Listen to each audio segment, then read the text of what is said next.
செய்யக்கூடியதான் இந்த நவராத்திரி. ஆனால் உன்னுடைய மனசு உனக்கு வசமாக வேண்டும். இந்த மனம் வசமாவதற்கு தான் என்ன பண்ணுவாங்க, புற்றின் மேலிருந்து தவம் பண்ணுவாங்க, ஒத்த காலின தவம் பண்ணுவாங்க, இப்படியெல்லாம் பல வழியில் பண்ணுவார்கள். இவையெல்லாம் உனக்கு கிடைக்கிறதுக்கு பல வருஷமாக செத்து கூட போயிடுவேன், இல்லை மனம் மாறி போகலாம். சுருக்கமாக மனதை வழிப்படுத்துவதற்கு அடியேன் செய்த அனுபவம் குரு சொல்லி கொடுத்தது. முதல்ல நீ இந்த நவராத்திரிக்கு முன்பாக ஒரு 2-3 நாளைக்கு முன்பாகவே எல்லா வேலையும் விட்டுப்பட்டு வருஷம் பூரா வேலை பார்த்து என்னத்தை கிழிச்சு ஒன்றும் பிடுங்கவே இல்லை, இப்போ செஞ்சுப்பார். ஆக 3 நாள் ராத்திரி போகிற வேறு எதையும் நினைக்காமல் எந்த தெய்வத்தை உபாசனை பண்ணுறியோ அழுது அழுது அழுது பாடு. சில பேர் பாடுறதுக்கே வெக்கப்படுவான். கடை வாங்குறதுக்கு பொய் சொல்லி 1000 சத்தியம் பண்ணி கடை வாங்குவான், 1000 பேசுவான், அதுக்கு வெக்கப்பட மாட்டான், 1000 ஐக்கத்தனம் பண்ணுவான், அதுக்கு வெக்கப்பட மாட்டான். ஆனால் கடவுளுடைய பாடத்தில் வெக்கப்படும். முதல்ல வெக்கத்தை விட்டு விடும். ஏன்னா மானாபிமானம் விட்டு தானாகி நின்றவர்க்கு சேனாதிபதி போல அப்படி ஈஸ்வரன் வந்து நிற்பான் அப்படியே. அப்போ மான அபிமானத்தை விட்டால்தான் அந்த தெய்வத்துடைய காட்சி கிடைக்கும். ஆகவே அழுது அழுது நீ பாடணும். அழுது படுத்து தூங்கிட்டேன்னா எல்லாம் போயிடும்பா. அப்படி அழுது அழுது பாடின உடனே உனக்கு சுவாசம் எந்த பக்கம் வருதுன்னு பார்க்கணும். நன்றாக நீங்கள் புரிந்து கொள்ள வேண்டும். வாழ்க்கையிலே நீடித்த நாள் வாழ வேண்டுமா, சூரியகளை ஓட வேண்டும். வியாதி தீர வேண்டுமா, சூரியகளை ஓட வேண்டும். ஜோதி தரிசனம் வேண்டுமா, ஆனா தெய்வ தரிசனம் வேண்டும் என்றால் சந்திரர்களே ஓட வேண்டும். இதான் பெரிய ரகசியம், சொல்ல மாட்டான். ஆகவே அழுது அழுது அழுது பாடி சந்திரகளை ஓடுவதற்கு செய்து கொள்ள வேண்டும். சந்திரன் என்ன பண்ணணும், இடது பக்கம் சாஞ்சி இப்படி கொஞ்சம் உட்காந்தா சந்திரனில் ஓடி போயிடும். அல்லது வலது காலை பிடிச்சி அழுத்தி அழுத்தி கீழ் கண்டத்தை அழுத்தி விட்டேன்னா உனக்கு அந்த சுந்தரங்களை ஓடும். அப்போ சந்திரனை ஓடுகிற பொழுது ஒன்னால் முடிந்தால் குரு உபதேசம் கொடுத்திருந்தால் வாசி பயிற்சி செஞ்சு வாசி செய்து பாரு.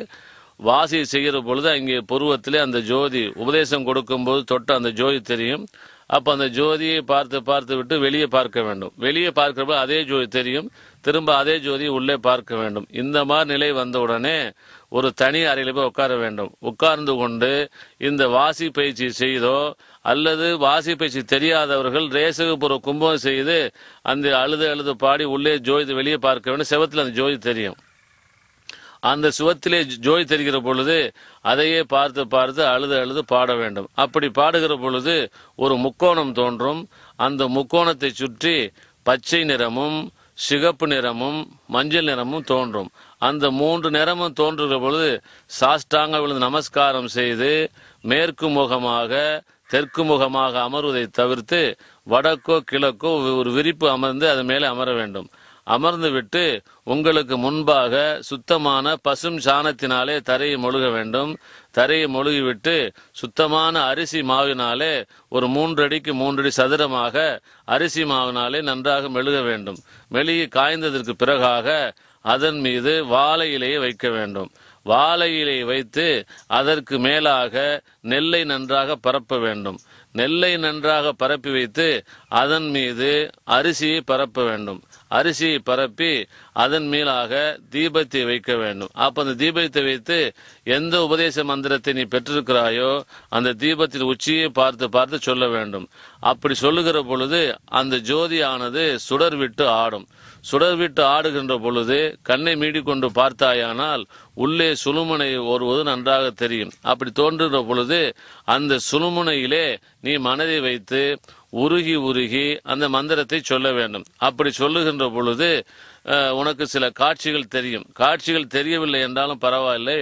இரவு உறங்குகின்ற பொழுது தனி அறையிலே தனியாக எந்த விரிப்பும் இல்லாமல் தான் கட்டியிருக்கூடிய வேட்டியை விரித்து படுக்க வேண்டும். அப்படி படுக்கின்ற பொழுது தெற்கு பக்கம் அல்லது கிழக்கு பக்கம் தான் தலையை வைத்து படுக்க வேண்டும். இடது கையை கீழ் வைத்து ஞானத்திற்காக படுப்போம். இப்பொழுது வலது கை கீழ் வைத்து படுத்து சந்திரகளை ஓடும்போது செய்ய வேண்டும். அப்போ கனவுல நிறைய விஷயங்களை அந்த தாயானவள் சொல்லுவாள். அதைத்தான் சர்க்குரு போல் உற்பனத்தை தாய் சொல்வாளே என்கிறார். அப்ப அந்த மாதிரி சில காட்சிகள் தென்கிறப்படுகிறது.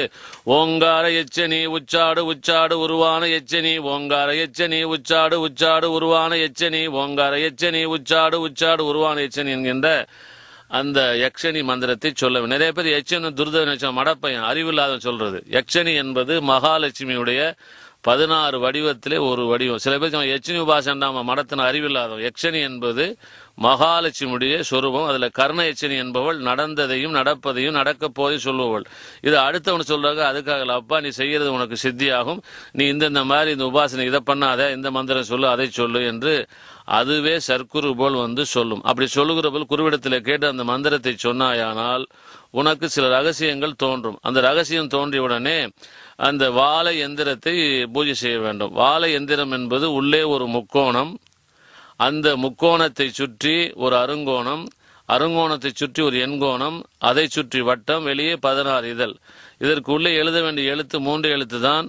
ஆ உ இம். இந்த ஆ உ இம் என்கின்ற எழுத்தை முக்கோணத்துக்குள்ளே எழுதி ஒரு புள்ளி வைத்து என்ன விஷயத்திற்காக அந்த உபாசனை செய்கிறாயோ, தெய்வ தரிசனம் பெற வேண்டும் என்றால் அதை சுற்றி இந்த அருங்கோணத்தில் ஒரு எழுத்து, எண்கோணத்தில் ஒரு எழுத்து, இந்த வட்டத்திற்கு வெளியே இருக்கும்படியான 16 இதிலே ஒரு எழுத்து. செல்வ கடாட்சம் பெற வேண்டுமா, அதற்கு மேறு மந்திரம்.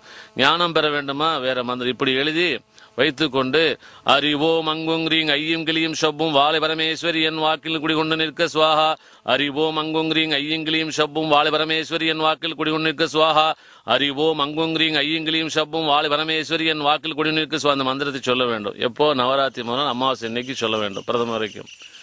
அப்படி சொல்லுகிற போது சில சத்தங்கள் காதிலே கேட்கும். அப்படி கேட்டது என்றால் முக்கியமாக உலகத்திலே ஸ்ரீவசிய மூலிகை என்று 2 மூலிகை தான் இருக்கிறது. அந்த மூலிகை எது என்றால் விஷ்ணு கரந்தியும் குப்பை மேனியும். இந்த 2 மூலிகையும் முறையாக சூரிய உதயத்திற்கு முன்பாக இந்த நவராத்திரி வேளையிலே காப்பு கட்டி முறையாக எடுத்து அதை தங்கத்திலே தாய் செய்து போட்டுக்கொள்ளும். ஏனென்றால் இந்த 2 மூலிகைகளும் 2000 3000 தேவதைகளை வசியம் செய்து நமக்கு நல்லதை கொடுக்க. காரணம் என்ன என்றால், உதாரணமாக இந்த தாய் இருக்கிறாள், இந்த தாயினுடைய பரிவார தேவதையாகிய வராகி தேவி இருக்கிறாள், அப்புறம் லட்சுமி, இப்படி எல்லா தேவதையும் இருக்கு. இந்த எல்லா தேவதையுடைய அருளை கொடுக்கக்கூடிய இந்த 2 மூலிகை. இந்த மூலிகை வைத்துக்கொண்டு எந்திரத்தை எழுதி 9 நாட்களும் இந்த மந்திரத்தை ஜெபிக்க வேண்டும். அப்படி செய்கிற பொழுது அந்த தாயானவள் நிச்சயமாக சத்தியமாக பிரத்யட்சமாக காட்சி கொடுப்பாள். நம்முடைய பக்தியானது முழுமையாக இருந்தால் நேரடியாக காட்சி கிடைக்கும். அல்லது கனவிலே இதுவரை கேட்டிராத மந்திரங்களும் காட்சியில் அம்மா கொடுத்து மேற்கொண்டு இந்த உபாசனையை செய் என்று சொல். ஆகவே